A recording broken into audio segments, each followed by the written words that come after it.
Selamat datang di Deep Dive kita kali ini. Pernah kepikiran nggak sih kalau keputusan-keputusan kecil kita sehari-hari itu, yaitu yang sebenarnya nulis cerita besar hidup kita? Hari ini kita bakal gali nih intisari dari buku Craig Groeschel, judulnya Divine Direction.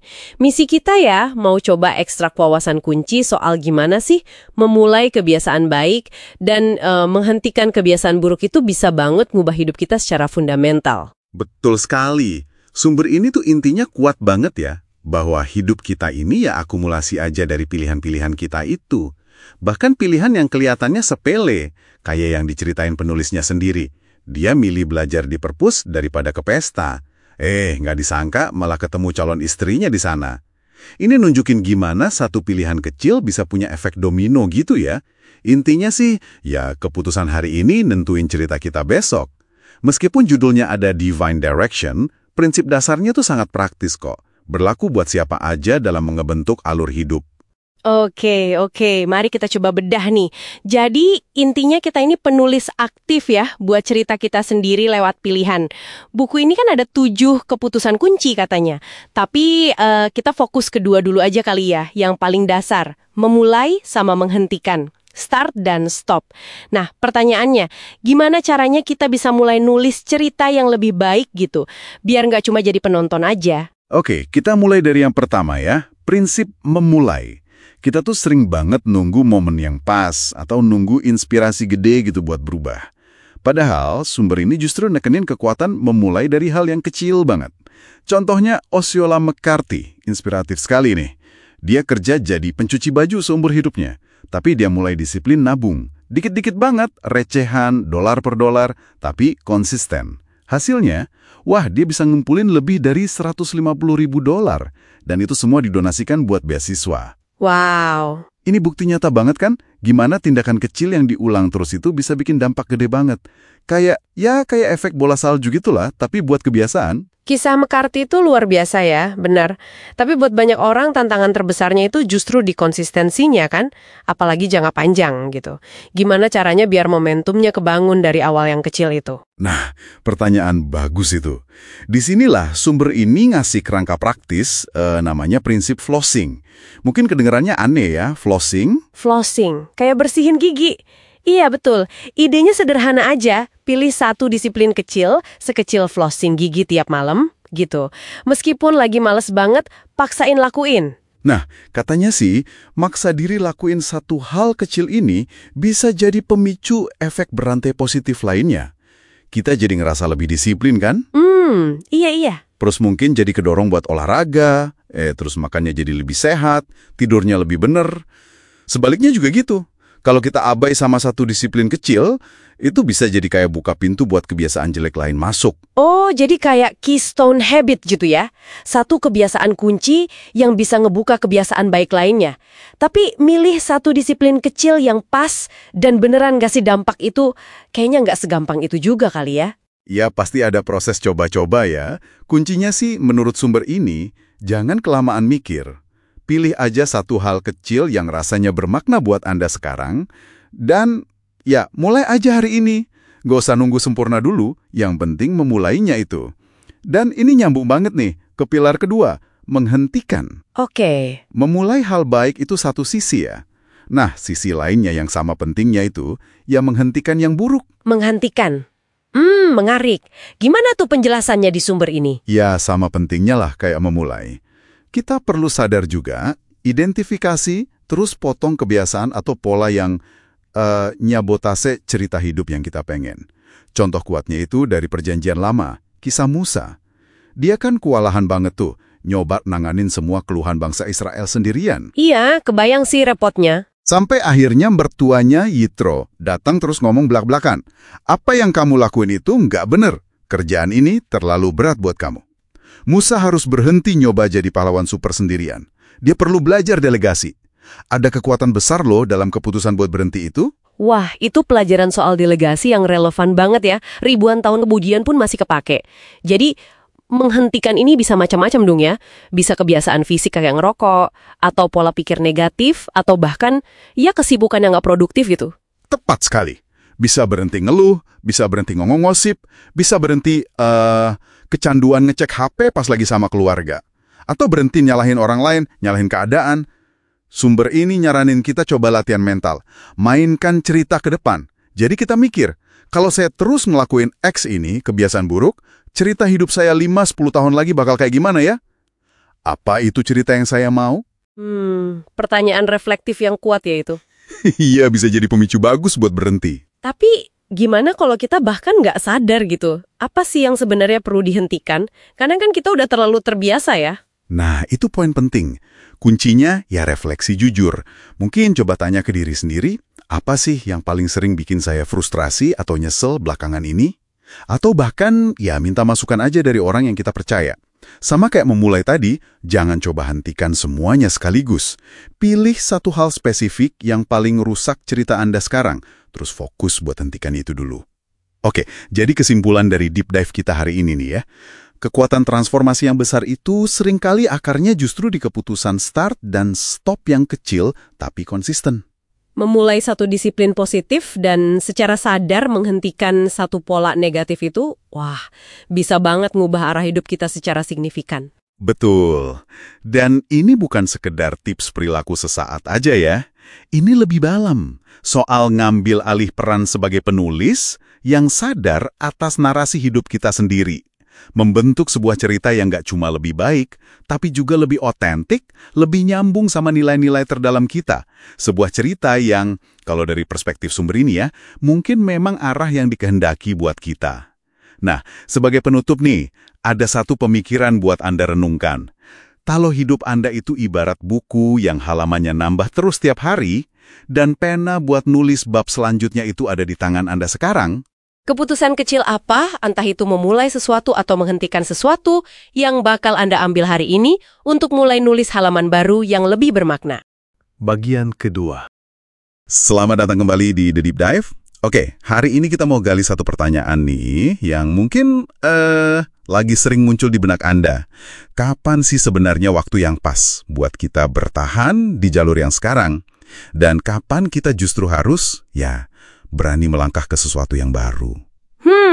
Iya, pertanyaan penting ini. Sumber-sumber yang Anda bagikan kali ini, wah, isinya daging semua. Penuh cerita nyata, prinsip-prinsip soal dilema ini antara ketekunan sama keberanian buat, gitu deh, lompat pagar kali istilah kasarnya. Betul sekali. Jadi misi kita di Deep Dive kali ini tuh buat coba menyuling hikmah ya dari pengalaman-pengalaman orang-orang ini. Kapan sih kesetiaan buat tetap stay, bertahan itu malah jadi tindakan iman terbesar?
Dan sebaliknya, kapan keberanian untuk untuk pergi menuju sesuatu yang kita nggak tahu, yang belum pasti, itu justru panggilan yang ya harus dijawab.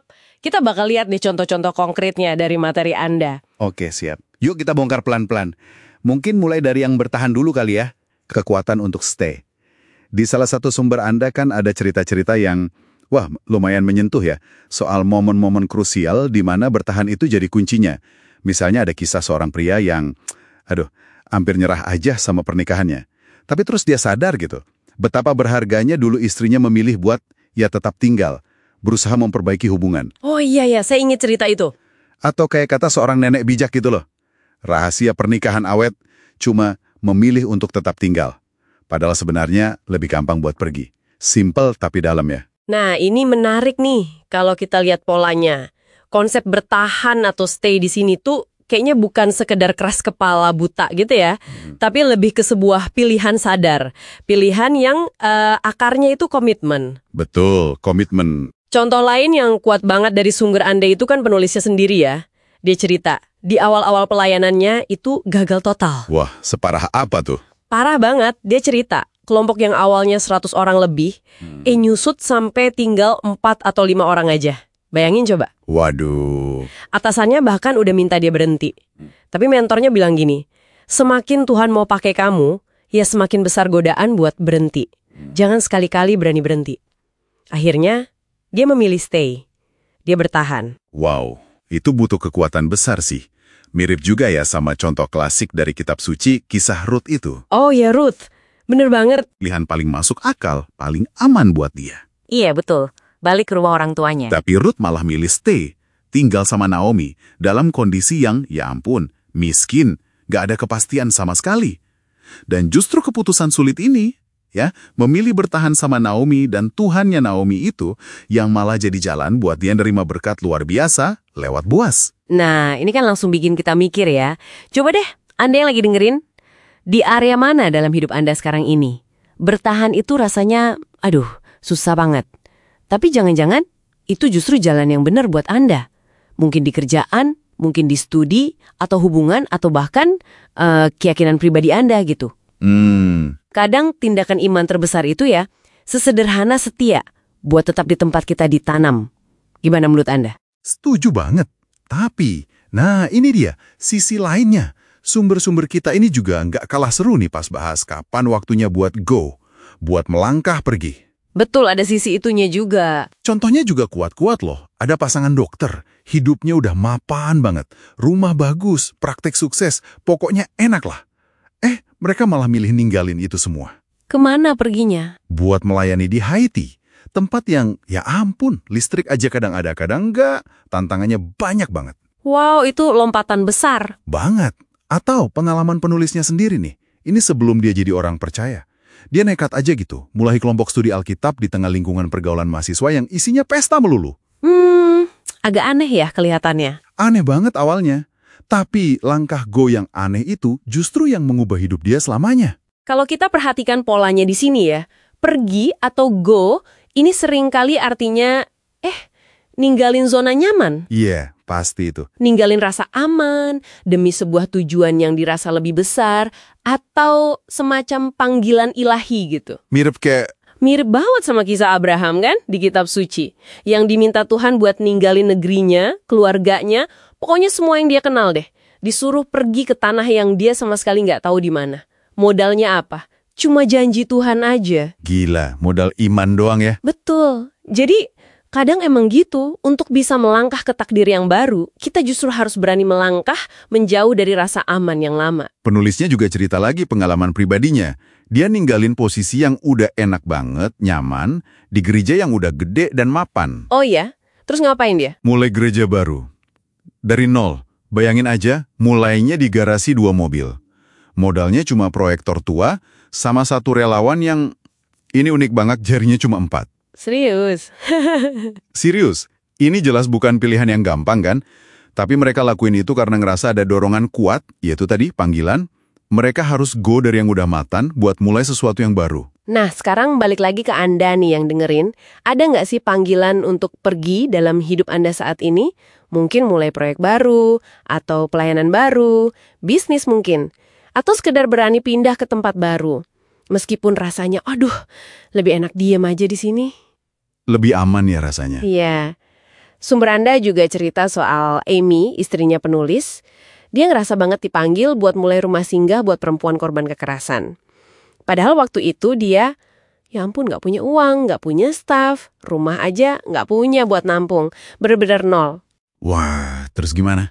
Tapi dia nekat aja. melangkah dengan iman, tiba-tiba Tuhan sediain rumah yang pas banget lewat seorang donatur, gitu aja. Luar biasa. Itu contoh tindakan go yang benar-benar didasari keyakinan kan? Jadi, bingung juga ya kadang. Intinya, gimana dong? Gimana caranya kita bisa tahu kapan harus stay, kapan harus go? Sumber-sumber ini kayaknya ngajak kita buat nanya ke diri sendiri deh. Pertanyaan kuncinya mungkin gini. Saya mau pergi ini karena emang ini yang benar? Atau cuma karena ini yang lebih gampang? Pertanyaan reflektif ya. Atau sebaliknya nih, rasa nggak nyaman yang saya rasain sekarang ini, apakah ini panggilan buat tetap setia bertahan di sini? Atau justru ini dorongan buat yuk melangkah ke hal baru? Ujung-ujungnya sih kayaknya emang balik lagi ke soal keyakinan ya. Iman. Tapi bukan iman dalam artian harus bisa ngelihat seluruh jalan di depan mata dengan jelas gitu. Bukan. Ma aja. Kayak kata salah satu sumber Anda itu, Anda nggak perlu iman untuk menyelesaikan. Anda cuma perlu cukup iman untuk memulai. Oh, oke. Cukup iman untuk mulai. Iya. Jadi baik milih stay maupun milih go, dua-duanya sama-sama butuh langkah iman pertama itu. Langkah kecil itu. Oke. Jadi, apa nih artinya semua ini buat Anda para pendengar di posisi Anda sekarang? Nah, pas deep dive kita ini mau berakhir, coba deh Anda renungin sebentar. Di persimpangan mana sih Anda lagi berdiri sekarang? Apakah Anda lagi dipanggil buat nunjukin kesetiaan dengan cara stay? Menumbuhkan akar lebih dalam lagi di tempat Anda sekarang? Atau justru sebaliknya, Anda dipanggil buat nunjukin keberanian dengan cara go? Ninggalin yang udah akrab, yang udah nyaman, demi sebuah petualangan baru yang mungkin Tuhan udah siapin buat Anda. Cerita apa sih yang lagi Tuhan tulis lewat keputusan Anda hari ini? Itu mungkin pertanyaan bagus buat direnungkan. Wah, dalam banget. Oke deh, terima kasih sudah menyimak deep dive kita kali ini. Sampai jumpa di pembahasan berikutnya. Bagian ketiga. Selamat datang kembali di The Deep Dive. Kali ini kita mau menyelami lebih dalam sumber-sumber Anda. Dimulai dari kutipan Gandhi yang kuat banget ya. Cara terbaik menemukan diri adalah dengan kehilangan diri dalam melayani orang lain. Iya, benar. Dan ini kerasa banget di kisah Sherry yang Anda bagikan itu. Dia merasa penuh justru saat melayani, padahal kondisinya terbatas ya. Kayak waktu gendong bayi kurang gizi itu. Betul. Awalnya dia ragu, merasa nggak mampu gitu. Tapi justru pengalaman itu yang mengubah perspektifnya. Nah, itu satu sisi. Sisi lainnya, sumber Anda juga menyoroti soal koneksi. Penting banget. Iya, koneksi. Ada cerita Ben itu kan, di pemakaman iparnya Jack, dia dengar cerita soal kelompok sarapan Super Six. Oh, yang kumpul 18 tahun itu ya? Iya, 18 tahun, solid banget. Nah, cerita itu menyentuh kerinduan Ben akan persahabatan yang sejati gitu. Jadi kayaknya melayani dan terhubung ini dua hal yang nggak bisa dipisah ya? Persis, kayak dua sisi koin. Jadi misi deep dive kita kali ini, kita mau bongkar dua tema kunci dari materi Anda ini. Pertama, paradoks melayani. Gimana memberi diri itu justru mengisi kita. Kedua, kekuatan koneksi. Bagaimana hubungan yang tepat itu benar-benar bisa membentuk diri dan masa depan Anda. Kita gali wawasan praktisnya buat Anda. Oke, mulai dari melayani dulu ya. Sip. Jadi soal inti melayani ini, menurut sumbernya, ini bukan sekedar perbuatan baik sesekali aja. Bukan cuma nice to do gitu ya. Bukan, tapi lebih ke panggilan mendesak. Kayak Syari tadi, justru pas kita merasa habis buat orang lain, disitulah muncul energi dan makna yang dalam banget. Ini kontras ya sama kecenderungan alami kita yang, ya jujur aja, sering egois. Haha, ya bener juga. Di sumber ada cerita lucu kan, penulis yang refleks dorong temennya ke arah anjing galak. Iya, itu contoh ekstrem sifat utamain diri sendiri. Sumber ini malah ngaitin ke mentalitas have it your way. Sejak zaman Burger King 73 katanya. Itu nguatin egoisme. Padahal, ajaran inti banyak tradisi kebijaksanaan, termasuk Yesus kan, justru menekankan penyangkalan diri. Untuk nemuin hidup sejati. Nah, menariknya, sumber Anda ini bilang kalau pelayanan sejati itu kayak makanan jiwa. Makanan jiwa, gimana tuh maksudnya? Jadi kepuasan terdalam itu datang dari melakukan kehendak yang lebih besar dari diri sendiri. Ada contohnya di kisah melayani Lana, seorang tunawisma.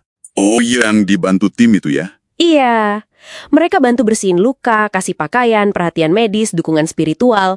Ternyata tindakan memberi itu jadi berkah timbal balik. Timnya malah merasa lebih menerima daripada memberi. Wow. Ini seolah mengkonfirmasi kita ini dirancang untuk memberi bukan mengambil.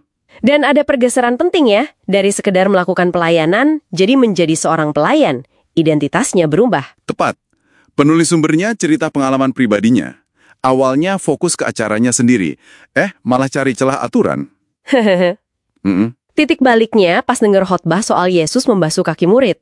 Kebesaran sejati itu di kerendahan hati melayani. Sikapnya berubah total. Contohnya pas di panti jompo itu ya, mendengarkan Marjorie. Iya, bukan cuma tugas, tapi benar-benar hadir mendengarkan.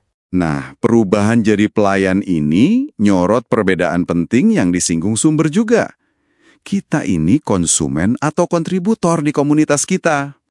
Bagus pertanyaannya. Fenomena church shopping, cari gereja yang paling pas buat saya, itu kan contoh mentalitas konsumen. Bener banget.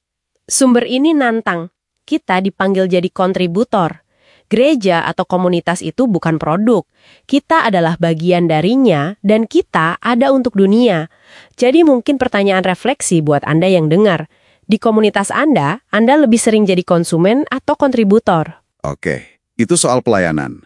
Sekarang kita pindah ke saudara kembarnya, kekuatan koneksi. Ini juga nggak kalah penting buat pertumbuhan. Ingat nasihat di Bu Perulis di sumber Anda. Kamu adalah cerminan teman bergaulmu. Iya, itu nasihat klasik tapi bener banget. Sama kayak Amsal bilang, bergaul sama orang bijak ya jadi bijak. Intinya jelas, teman Anda itu ikut membentuk masa depan Anda. Sumber Anda. Secara online, teman kita bisa ratusan ya kan? Di Facebook, Instagram. Tapi teman dekat yang benar-benar bisa diandalkan, rata-rata cuma sedikit. Bahkan ada data, lumayan banyak orang merasa nggak punya teman dekat sama sekali. Wah, sedih juga ya. Sumber menyebutnya kemiskinan relasional. Kita terhubung luas, tapi dangkal. Malah jadi kesepian. Penyebabnya ya macam-macam. Sibuk kerja, sering pindah, perceraian, terus komunikasi online gantiin tatap muka yang dalam. Tapi, jangan remehkan kekuatan satu koneksi yang tepat. Ini penting. Setuju. Sumber kasih contoh Barnabas. Dia berani bela Paulus pas semua orang curiga. Cuma satu orang, tapi tindakannya buka jalan buat pelayanan Paulus yang luar biasa. Benar, satu orang bisa jadi titik balik. Contoh lain mentor penulis, Lyle Scheller. Satu pertanyaannya aja bisa nantang pemikiran kecil penulis dan bikin pelayanannya tumbuh pesat. Wow, jadi satu koneksi itu bisa ngubah arah hidup ya? Banget. Dan sumber Anda ini mengidentifikasi 3 tipe teman penting yang kita perlu cari. Dan kita juga perlu berusaha jadi seperti itu buat orang lain. Oke, apa aja tuh 3 tipe itu? Pertama, teman yang menantang kita dan bikin kita jadi lebih baik. Kayak Samuel lihat potensi raja di Daud, si gembala. Bukan cuma luarnya aja. Jadi bukan yang cuma iya-iya aja ya? Bukan. Mereka itu kayak besi menajamkan besi, mendorong kita bertumbuh. Oke, yang pertama penantang. Kedua? Kedua, teman yang bantu kita nemuin kekuatan, terutama pas kita lagi rapuh atau diuji. Kayak Yonatan yang nguatin Daud pas dikejar-kejar musuh. Teman yang jadi support system gitu ya? Iya. Sumber nyebut temen aman kayak John buat penulis. Udah 25 tahun nemenin, dengerin, nanya, bantu nemuin kekuatan pas lagi sulit. Mencari bantuan kayak gini tuh bijaksana loh. Bener banget. Oke, penantang, penguat. Yang ketiga? Ketiga, ini mungkin yang paling sulit. Temen yang berani ngomongin kebenaran, bahkan yang pahit. Waduh, kayak siapa contohnya? Kayak Nabi Nathan yang berani negur Raja Daud soal dosanya. Padahal Daud itu raja, paling kuasa. Teguran yang jujur ya? Iya. Atau kelompok kecil penulis yang jujur bilang kalau dia kadang kelihatan jauh pas ngobrol 1 lawan 1. Sumbernya bilang, lebih baik teguran yang nyata-nyata daripada kasih yang tersembunyi. Dalam ya maknanya. Jadi kalau ditarik benang merahnya, dari semua sumber ini, melayani dan terhubung bukan cuma aktivitas sampingan. Bukan sekedar nice to have. Tapi 2 pilar fundamental. Keduanya terkait erat sama pertumbuhan kita. Dan keputusan-keputusan terbaik dalam hidup kita. Benar. Coba deh Anda yang lagi dengerin, ambil waktu sejenak buat merenung. Siapa 5 orang terdekat yang paling membentuk Anda sekarang? Apakah ada sosok Samuel di hidup Anda yang lihat potensi Anda? Ada Yonatan Yang nguatin Anda? Atau Nathan yang berani jujur sama Anda? Pertanyaan yang bagus untuk direnungkan. Dan sebagai pemikiran penutup nih buat Anda bawa pulang. Sumber-sumber ini kayaknya mau bilang kalau cerita hidup Anda yang paling bermakna itu, Kemungkinan besar bukan dari melayani diri sendiri. tapi dari keberanian melayani orang lain. Dan masa depan Anda itu sedang ditulis sekarang ini. Oleh siapa Anda memilih untuk berjalan bersama. Dengan siapa Anda terkoneksi? Atau langkah kecil apa dalam melayani atau terhubung yang bisa Anda ambil hari ini? Langkah kecil yang mungkin akan mulai menulis ulang babak baru dalam cerita Anda. Bagian keempat. Selamat datang kembali di sesi penyelaman mendalam kita. Hari ini kita mau bahas topik yang penting banget nih, kepercayaan. Lebih spesifiknya lagi, gimana sih caranya kita bisa tetap percaya sama Tuhan, justru pas lagi ya di tengah kesulitan atau pas lagi ragu-ragu gitu. Kita bakal gali dari materi yang udah Anda siapin. Isinya macam-macam ya, ada cerita personal soal badai kehidupan, beneran kayak cuaca buruk gitu, atau kiasan kayak kehilangan orang tersayang. Terus ada juga pergulatan pribadi sama keraguan, bahkan dari kecil. Ada cerita unik soal gambar miring di dinding itu ya kan. Sampai contoh-contoh dari Alkitab, kayak Thomas yang terkenal ragu itu, sama murid-murid Yesus pas lagi ketakutan di tengah badai. Nah jadi misi kita hari ini tuh mau coba kupas tuntas, apa sih arti percaya yang sebenarnya. Kenapa ragu itu kok kayaknya wajar aja gitu dalam iman, dan gimana caranya justru tantangan itu bisa bikin hubungan kita sama Tuhan jadi lebih kuat. Intinya sih di pertanyaan ini nih, kita bakal percaya nggak ya kalau Tuhan itu baik meskipun hidup lagi nggak baik-baik aja. Oke, yuk kita bedah bareng-bareng. Ya, pertanyaan itu dalam banget sih. Dan salah satu poin penting dari materi yang Anda kumpulin itu kan bahwa kesulitan itu yang nggak bisa dihindari lah dalam hidup. Ada kutipan dari seorang pastor di situ yang bilang, Anda itu entah baru keluar dari musim sulit, lagi di tengah musim sulit, atau ya bentar lagi masuk musim sulit. Gitu kan? Nah, gimana kita ngerespon rasa sakit itu yang seringkali nentuin arah iman kita ke depannya. Bener banget. Dan soal keraguan itu, wah ternyata umum banget ya. Bahkan buat orang yang imannya kelihatan kuat sekalipun. Penulisnya kan cerita tuh pengalaman masa kecilnya. Dia coba kayak bikin kesepakatan sama Tuhan gitu soal gambar miring di dinding. Minta dilurusin sebagai bukti. Pas nggak kejadian dia kecewa. Ini nunjukin kalau ia ragu yang jujur itu bukan berarti kita kurang iman. Malah bisa jadi pemicu buat nyari pemahaman lebih dalam lagi kan? Betul sekali. Nah, contoh Thomas ini pas banget. Dia sering dicap si peragu, tapi ceritanya justru kuat banget soal ini. Materi Anda kan nunjukin gimana Yesus tuh nggak ngejudge keraguan Thomas. Malah, dia penuhin kebutuhannya akan bukti. Yesus bilang kan, taruh jarimu di sini, lihat tanganku, ulurkan tanganmu, cucukkan ke lambungku, jangan nggak percaya lagi. Tapi percayalah. Yohanes 20 ayat 27 itu ya. Jadi, pengalaman Thomas ini ngasih lihat perbedaan penting. Mungkin buat Anda juga yang lagi dengerin. Beda loh antara sekedar tahu soal Yesus, sama bener-bener bersandar percaya penuh sama Yesus pas hidup lagi susah. Mungkin Anda juga lagi ngerasa butuh kepastian kayak Thomas gitu, di fase hidup sekarang ini. Atau mungkin ada yang ngerasa lebih kayak murid-murid di perahu itu ya. Yang lagi dihantam badai, mereka panik banget kan? Terus nanya ke Yesus yang lagi tidur, "Guru, masa engkau nggak peduli sih kita mau mati?" Itu di Markus 4 ya. Rasa takut sama ragu yang kayak gitu sering banget muncul ya.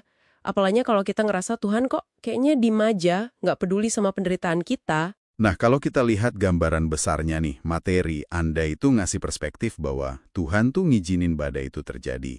Bukan karena dia cuek, tapi seringkali tujuannya justru buat narik kita lebih dekat sama dia. Kuncinya itu ingat bahwa Yesus ada kok di perahu itu bareng murid-murid. Dia tahu badainya bakal datang. Itu bagian dari rencananya yang lebih besar. Jadi, pertanyaannya mungkin bukan lagi Tuhan ya yang bikin badai ini, tapi lebih ke kesadaran bahwa ya Tuhan itu selalu make badai itu. Kayak di Roma 8:28 itu kan, yang juga disinggung di materi Anda, Allah turut bekerja dalam segala sesuatu untuk mendatangkan kebaikan bagi mereka yang mengasihi Dia. Termasuk di dalam badai, Tuhan selalu pakai itu. Penulisnya sendiri kan ngalamin perubahan besar soal ini. Dia cerita soal ketakutan finansial yang udah lama banget menghantuinya. Akarnya dari cerita neneknya soal depresi besar dulu. Tapi ketakutan itu mulai luntur pas dia sama gerejanya nekat gitu ya, buat percaya sama Tuhan soal keuangan. Mereka milih bagiin materi gratis. Padahal kondisi gereja lagi sulit banget. Anehnya justru pas krisis finansial 2008 beneran kejadian, rasa takutnya itu hilang. Malah diganti sama rasa damai yang ya nggak biasa gitu. Jadi intinya apa? Fokus imannya geser dari yang tadinya mikirin isi rekening bank, jadi mikirin siapa yang ada di perahu bareng dia. Gitu. Itu perubahan yang kuat banget ya. Dan nyambung nih sama poin lain yang menarik dari sumber Anda. Mungkin agak berlawanan sama yang sering kita dengar. Kan sering dibilang, Tuhan nggak akan ngasih cobaan lebih dari kemampuanmu. Nah, materi ini justru bilang sebaliknya. Merujuk ke pengalaman Rasul Paulus sama duri dalam dagingnya itu, Tuhan tuh seringkali justru ngizinin kita ngalamin beban yang rasanya lebih dari yang kita sanggup tanggung. Kenapa coba? Ya, supaya kita belajar buat benar-benar bergantung penuh sama anugerah dan kekuatannya. Kekuatan Tuhan itu justru jadi sempurna pas kita lagi ngerasa lemah banget. Duri dalam daging Paulus itu kan masalah yang nggak hilang-hilang. Tapi justru di situ dia ngalamin kuasa Tuhan. Wow, dalam banget ya. Jadi, kesimpulan penting dari obrolan kita hari ini nih, keputusan buat memilih percaya sama Tuhan, apalagi pas lagi susah atau ragu, itu kunci yang bisa ngubah cerita hidup kita. Kayak yang ditulis di catatan Anda itu, keputusan yang kamu buat hari ini, itu nentuin cerita yang bakal kamu sampaikan besok. Betul. Dan ada dua pengingat penting nih dari materi ini. Pertama, Tuhan itu selalu ada bareng Anda di tengah badai, sekalipun rasanya dia diam aja. Kedua, dia pasti pakai kesulitan itu buat tujuan baiknya dalam hidup Anda. Percaya itu bukan berarti nggak ada takut atau ragu sama sekali loh ya, tapi lebih ke kemauan buat tetap melangkah maju dalam iman meskipun perasaan-perasaan itu lagi ada. Itu intinya. Oke, nah sebagai penutup nih, coba deh Anda renungkan ini. Materi Anda kan nyinggung soal cerita hidup kita itu nggak sendirian, tapi nyambung sama cerita banyak orang lain dalam satu rancangan besar yang Tuhan buat. Ada contoh kisah Chris Bill di situ. Gimana pilihan dia yang sulit buat jujur dan percaya sama pemulihan Tuhan, itu bisa nulis ulang cerita hidupnya yang kelam jadi penuh harapan. Jadi, pertanyaan buat Anda bawa pulang, kira-kira pilihan sulit tapi bener apa ya yang mungkin perlu Anda ambil hari ini buat mulai ngubah cerita hidup Anda sendiri? Dengan sadar kalau dampaknya itu bisa jadi jauh lebih besar dari diri Anda sendiri.